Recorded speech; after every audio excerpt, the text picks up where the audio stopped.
ಶುಭೋದಯ. ನಾವು ಪರಿಸರದ ಜೊತೆಗೆ 40 ನಿಮಿಷ ಕಾಲವನ್ನು ಕೊಟ್ಟರೆ ಅಥವಾ 40 ನಿಮಿಷ ಕಾಲ ಕಳೆದ್ರೆ ನಮ್ಮಲ್ಲಿರುವ ಒತ್ತಡದ ಪ್ರಮಾಣ 40% ಕಡಿಮೆ ಆಗುತ್ತಂತೆ. ಪರಿಸರ ಅಂತಂದರೆ ನಗರ ಅಲ್ಲ, ಈ ಥರ ನೇಚರ್ ಇರುವಂಥ ಪ್ರದೇಶ. ಇದನ್ನು ಜರ್ನಲ್ ಆಫ್ ಮೆಡಿಕಲ್ ಸೈನ್ಸ್ ಅವರು ಅಧ್ಯಯನ ಮಾಡಿ ಹೇಳಿದ್ದಾರೆ. ಎಲ್ಲರಿಗೂ ನಮಸ್ಕಾರ. ಆಹಾರಂ ಯೂಟ್ಯೂಬ್ ಚಾನಲ್ಗೆ ಸ್ವಾಗತ. ಹಸಿರೋ ಹಸಿರಿನ ಹೆಸರಿಲ್ಲದ ಮರ, ಹರಿಯದಿರೋ ಅದರೆಲೆಯ. ಹಸಿರೋ ಹಸಿರಿನ ಹೆಸರಿಲ್ಲದ ಮರ, ಹರಿಯದಿರೋ ಅದರೆಲೆಯ. ಆ ಎಲೆಯಲ್ಲೇ ಮಲಗಿರಬಹುದು ನಮ್ಮನು ಕಾಯುವ ದೈವ.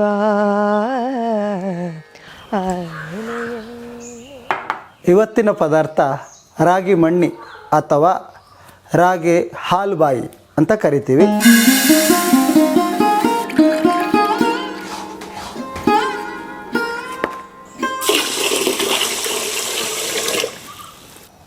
ಎಂಟು ಗಂಟೆಗಳ ಕಾಲ ನೆನೆಸಿಡೋಣ.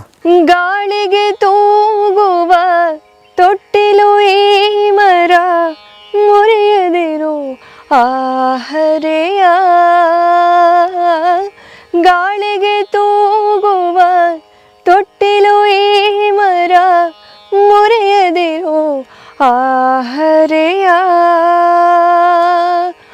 ಆಹರೆಯಲ್ಲೇ ಕುಳಿತಿರಬಹುದು ಗೋಪಿ ಜನರ ಸುದೈವ.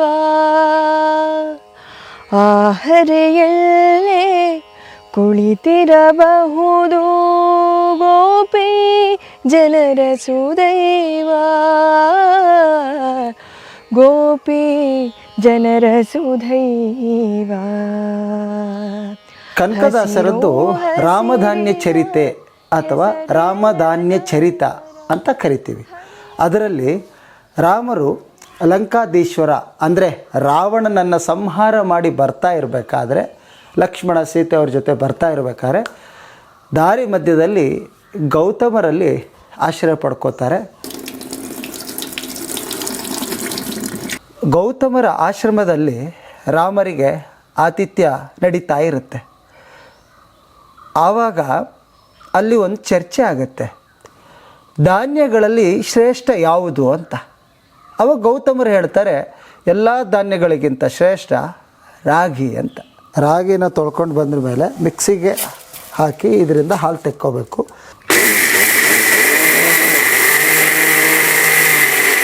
ನಾನು ಮಿಕ್ಸಿನಲ್ಲಿ ರುಬ್ಕೊಂಡು ಹಾಲು ತೆಕ್ಕೋತಾ ಇದ್ದೀನಿ.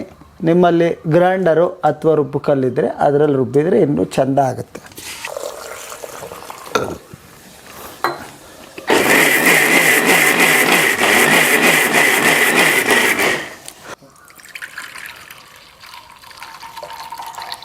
ಅರ್ಧ kg ರಾಗಿ ಪ್ರಮಾಣ ತೊಗೊಂಡಿದ್ದೀನಿ. ಅದಕ್ಕೆ 1 ಕಾಯಿಯಷ್ಟು, 1 ತೆಂಗಿನಕಾಯಿಯನ್ನು ಒಡೆದು ತುರಿದು ಇಟ್ಕೊಂಡಿದ್ದೀನಿ. ಇದರಿಂದ ಹಾಲು ತೆಕ್ಕೋಬೇಕೀಗ. ತೆಕ್ಕೊಬರೋಣ ಬನ್ನಿ.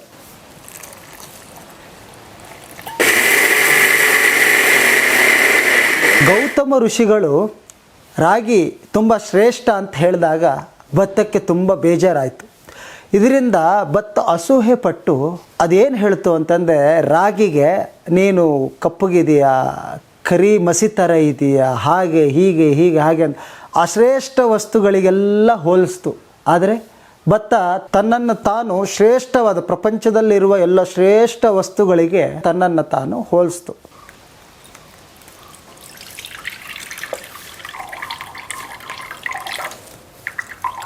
ಅರ್ಧ kg ರಾಗಿನ ನೆನೆಸಿ ಚೆನ್ನಾಗಿ ರುಬ್ಕೊಂಡು ಹಾಲು ತೆಗೆದಿಟ್ಕೊಂಡಿದ್ದೀವಿ. ಒಂದು ದೊಡ್ಡ ಕೊಬ್ಬರಿಕಾಯಿ ತುರಿ ಮಾಡಿ ಅದನ್ನು ಚೆನ್ನಾಗಿ ರುಬ್ಬಿ ಹಾಲು ಮಾಡಿ ಇಟ್ಕೊಂಡಿದ್ದೀವಿ. ಹಾಗೆ ಅರ್ಧ kg ಬೆಲ್ಲ, ಒಂದು 14 ಏಲಕ್ಕಿ, 1 ಚಿಟಿಕೆಯಷ್ಟು ಉಪ್ಪು. ಯಾಕೆ ಅಂತಂದರೆ ಯಾವುದೇ ಸಿಹಿ ಪದಾರ್ಥಗಳು ಮಾಡಿದಾಗ ಒಂದು ಚಿಟಿಕೆಯಷ್ಟು ಉಪ್ಪು ಹಾಕಿದರೆ ಅದ್ರ ಸೌಲು ಪದಾರ್ಥ ಹೊರಟೋಗುತ್ತೆ.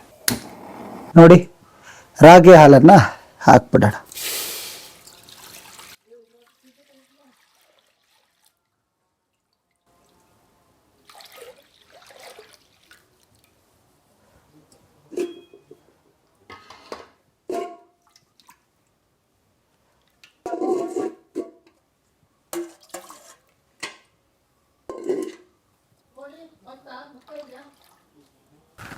ತೆಂಗಿನಕಾಯಿ ಹಾಲು,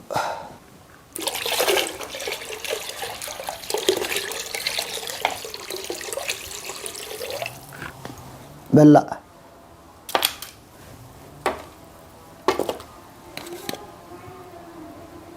ನೀವು ಬಾಣಲಿಯಲ್ಲಿ ಇಟ್ಬಿಟ್ಟು ಅಲ್ಲೆಲ್ಲೋ ಏನೋ ಕೆಲಸ ಮಾಡೋಕ್ಕೆ ಹೋಗಬೇಡಿ. ತಳ ಹಿಡಿಯುತ್ತೆ, ಹಾಲಾಗಿರೋದ್ರಿಂದ ತಳ ಹಿಡಿಯುತ್ತೆ, ಮುಗಿಸ್ತಾನೆ ಇರಬೇಕು. ಈಗ ನಾವು ಕಥೆನ ಮುಂದುವರಿಸೋಣ. ಶ್ರೀರಾಮರು ಗೌತಮರ ಆಶ್ರಮದಿಂದ ಅಯೋಧ್ಯೆಗೆ ಬರೋವರೆಗೂ ಈ ಚರ್ಚೆ ನಡೀತಲೇ ಇತ್ತು. ಈಗ ಶ್ರೀರಾಮರಿಗೆ ಇದನ್ನು ನಿರ್ಧಾರ ಮಾಡಬೇಕಾಗಿ ಬಂತು. ಆಗ ಅವ್ರು ಏನು ಹೇಳಿದರು ಅಂದರೆ, ಇವೆರಡನ್ನೂ 6 ತಿಂಗಳ ಕಾಲ ಸೆರೆಮನೆಯಲ್ಲಿ ಇಡಿ ಅಂತ ಹೇಳಿದರು. 6 ತಿಂಗಳು ಆದ್ರ ಮೇಲೆ ಬಂದು ನೋಡಿದರೆ ಭತ್ತ ಹುಳ ಹಿಡಿದು ಹೊಟ್ಟಾಗಿತ್ತು, ರಾಗಿ ಹಾಗೇ ಇತ್ತು. ಹಾಗಾಗಿ ರಾಮ ಎಲ್ಲ ಧಾನ್ಯಗಳಿಗಿಂತ ರಾಗಿನೇ ಶ್ರೇಷ್ಠ ಅಂತ ಹೇಳಿದರು. 1 ಚಿಟಿಕೆ ಉಪ್ಪು ಹಾಕ್ತಾಯಿದ್ದೀನಿ, ಜಾಸ್ತಿ ಹಾಕಬೇಡಿ. ನಾನು ಆವಾಗ ಹೇಳಿದ್ನಲ್ಲ, ಆ ಉದ್ದೇಶಕ್ಕೆ ಉಪ್ಪನ್ನು ಹಾಕ್ತಾ ಇರೋದು.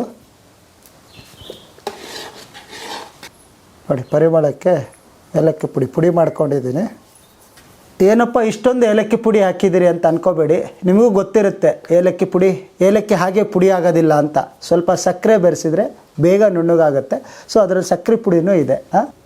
ತುಪ್ಪ ಹಾಕ್ತಾಯಿದ್ದೀನಿ, ಒಂದು 4 ಚಮಚ ಹಾಕ್ಕೊಳ್ಳಿ. ಇದು ಆಪ್ಷನಲ್, ಬೇಕಾದರೆ ಮಾತ್ರ ಹಾಕ್ಕೋಬೋದು, ಹಾಕ್ಕೊಳ್ಳೇಬೇಕಂತ ಏನಿಲ್ಲ. ನೋಡಿ, ತುಪ್ಪ ಹಾಕಿದ್ರ ಮೇಲೆ ಸಣ್ಣ ಊರಿನಲ್ಲಿ ಒಂದು 2 ನಿಮಿಷ ಹೀಗೆ ಮುಚ್ಚಬೇಕು. ಆವಾಗ ನೀವು ತಟ್ಟೆಗೆ ಹಾಕ್ಕೋಬೋದು. ನೋಡಿ, ಇಲ್ಲಿ ಎಡ್ಜ್ ಬಿಡ್ತಾ ಇದೆಯಲ್ಲ, ಹೀಗೆ ಎಡ್ಜ್ ಬಿಟ್ಟರೆ ನೀವು ತಟ್ಟೆಗೆ ಹಾಕ್ಬೋದು ಅಂತ. ನೋಡಿ, ಈಗ ತುಪ್ಪ ಸವರ್ಕೊಂಡ ತಟ್ಟೆಗೆ ಇದನ್ನು ಹಾಕ್ಕೋಬೇಕು.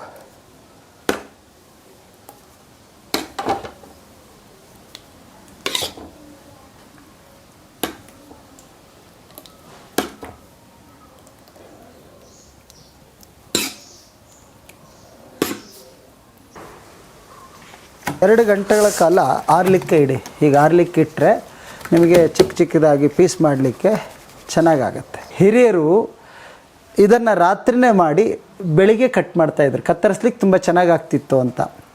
ಅಂದರೆ ಆರಲಿಕ್ಕೂ ನಾವು ಟೈಮ್ ನೋಡೋದೇನು ಬೇಡಲ್ಲ, ಅದ್ರ ಪಾಡಿಗೆ ಅದು ಆರ್ತಿತ್ತು.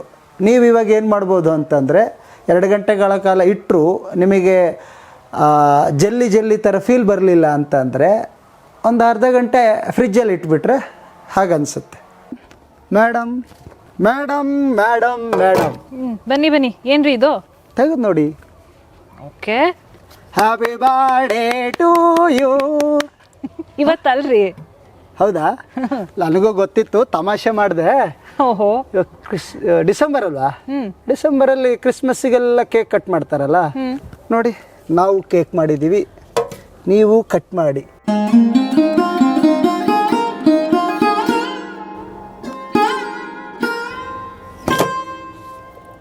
ಅದೇನ್ರಿ ಐಸ್ ಕ್ರೀಮ್ ಆಗೋಗಿದೆ ಇವಾಗಲೇ? ಅಲ್ಲ ಮೇಡಮ್, ಗೊತ್ತಿದ್ದು ಕೇಳ್ತಿರಲ್ಲ.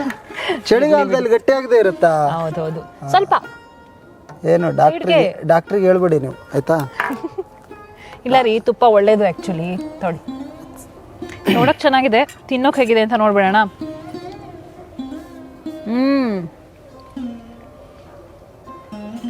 ರಾಗಿ ಹಾಲ್ಬಾಯಿ ತುಂಬ ಚೆನ್ನಾಗಿದೆ ಮೇಡಮ್. ನಿಜ ಹೇಳಿ, ನಾ ಬೇಜಾರು ಮಾಡ್ಕೊಂತೀನಂತ. ಇಲ್ರಿ, ಚೆನ್ನಾಗಿದ್ರೆ ಚೆನ್ನಾಗಿದೆ ಅಂತೀನಿ, ಇಲ್ಲ ಅಂದ್ರೆ ಇಲ್ಲ ಅಂತ ಹೇಳ್ಬಿಡ್ತೀನಿ. ರಜನೀಶ್ ಸರಿ ಯಾಕೋ ಚೆನ್ನಾಗಿಲ್ಲ ಅಂತ. ಸರಿ, ಒಂದು ಕತೆ ಹೇಳಿ. ನಾವು ಅದೇ ಕಾಯ್ತಾ ಇದೀವಿ. ಇವರು ಇಷ್ಟೊತ್ತಿಗೆ ಒಂದು ಸುಂದರವಾದ ಕೆರೆ ಇತ್ತು, ಅದರಲ್ಲಿ ಒಂದು ಕಮಲದ ಹೂವು. ಆ ಕಮಲದ ಹೂವಿನ ಕೆಳಗಡೆ ಅಂದ್ರೆ ಅದ್ರ ಬೇರ್ ಹತ್ರ ಒಂದು ಕಪ್ಪೆ ಸಂಸಾರ ಮಾಡ್ಕೊಂಡಿತ್ತು. ದಿನ ಬೆಳಗ್ಗೆ ಆದ್ರೆ ಅದ್ರ ಸುತ್ತಮುತ್ತಲು ಏನಿರುತ್ತೆ ಹೇಳಿ, ಕೆರೆ ಸುತ್ತಮುತ್ತಲು ಸ್ವಲ್ಪ ಕೆಸರು ಇರುತ್ತೆ.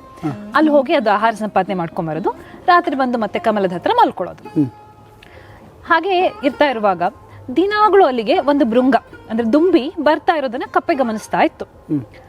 ಅದು ನೋಡ್ತು ಒಂದಿನ ಕೇಳ್ಬಿಡ್ತು, ಅಲ್ಲ ನೀನು ದಿನ ಬರ್ತೀಯಲ್ಲ, ಯಾಕೆ ಬರ್ತೀಯ ಇಲ್ಲಿ, ಯಾವ ಊರು ನಿಂದು ಅಂತ. ಅದಕ್ಕೆ ದುಂಬೆ ಹೇಳ್ತು, ನಾನು ತುಂಬ ದೂರದಿಂದ ಬರ್ತೀನಿ, ಇಲ್ಲೊಂದು ಒಳ್ಳೆಯ ಸುಗಂಧ, ಒಳ್ಳೆ ಪರಿಮಳ ನನ್ನನ್ನು ಆಕರ್ಷಣೆ ಮಾಡ್ತಾ ಇರುತ್ತೆ, ಹಾಗಾಗಿ ಅದಕ್ಕೋಸ್ಕರ ನಾನು ಬರ್ತೀನಿ ಅಂತ. ಸರಿ, ಇಲ್ಲ ನನಗೆ ಯಾವುದು ಗೊತ್ತಾಗ್ತಿಲ್ವಲ್ಲ, ಯಾವುದ್ರ ಬಗ್ಗೆ ಮಾತಾಡ್ತಿದ್ಯಾ ನೀನು ಅಂತ. ದುಂಬೆ ಹೇಳ್ತು, ಅಯ್ಯೋ ಅಷ್ಟಲ್ಲೇ ಯಾಕೆ, ನೋಡಲಿ ಆ ಕೊಳದ ಮಧ್ಯದಲ್ಲಿ ಕಾಣಿಸ್ತಾ ಇದೆಯಲ್ಲ ಆ ನೈದಿಲೆ, ಆ ಕಮಲ್ದ ಹೂವು, ಅದರಿಂದ ಬರೋ ಪರಿಮಳಕ್ಕೋಸ್ಕರ ನಾನು ಬರ್ತೀನಿ ಅಂತ. ಕಪ್ಪೆಗೆ ಭಾಳ ಆಶ್ಚರ್ಯ, ಅರೆ ನಾನು ಅದ್ರ ಕೆಳಗಡೆನೇ ಜೀವನ ಮಾಡ್ತಾ ಇದ್ದೀನಿ, ನನಗೆ ಆ ಪರಿಮಳ ಒಂದು ಸಾರಿನೂ ಗೊತ್ತೇ ಆಗ್ಲಿಲ್ವಲ್ಲ ಅಂತ. ಹೀಗೆ ನಮ್ಮ ಸುತ್ತಮುತ್ತಲ ಇರೋ ವ್ಯಕ್ತಿಗಳು ಅಥವಾ ಸುತ್ತಮುತ್ತಲ ನಡೀತಾ ಇರೋ ಒಳ್ಳೆ ಕೆಲಸಗಳು ನಮ್ಗೆ ಯಾವತ್ತೂ ಗೊತ್ತಾಗಲ್ಲ. ನಾವೆಲ್ಲೋ ದೂರ ಹುಡ್ಕೊಂಡು ಹೋಗ್ತಿರ್ತೀವಿ ಅಥವಾ ಅದ್ರ ಬಗ್ಗೆ ಪೂರ್ತಿಯಾಗಿ ಅಜ್ಞಾನಿ ಆಗಿರ್ತೀವಿ. ಹಾಗೆ ನಿಮ್ದು ಈ ರಾಗಿ ಹಾಲ್ಬಾಯಿ ಕೂಡ ಅಷ್ಟೇ, ರಾಗಿ ತಂದೀರಾ, ಭಿಕ್ಷಕ್ಕೆ ರಾಗಿ ತಂದೀರಾ, ಯೋಗ್ಯರಾಗಿ ಭೋಗ್ಯರಾಗಿ ಭಾಗ್ಯವಂತರಾಗಿ, ಮಾತಾ ಪಿತರನು ಸೇವಿಪರಾಗಿ, ಪಾಪ ಕರ್ಮವ ಬಿಟ್ಟವರಾಗಿ, ಮಾತಾ ಪಿತರನು ಸೇವಿಪರಾಗಿ, ಪಾಪ ಕರ್ಮವ ಬಿಟ್ಟವರಾಗಿ, ರೀತಿಯ ಬಾಳನು ಬಾಳುವರಾಗಿ, ನೀತಿ ಮಾರ್ಗದಲ್ಲಿ ಖ್ಯಾತರಾಗಿ, ರೀತಿಯ ಬಾಳನು ಬಾಳುವರಾಗಿ, ನೀತಿ ಮಾರ್ಗದಲ್ಲಿ ಖ್ಯಾತರಾಗಿ, ರಾಗಿ ತಂದೀರಾ, ಭಿಕ್ಷಕ್ಕೆ ರಾಗಿ ತಂದೀರಾ.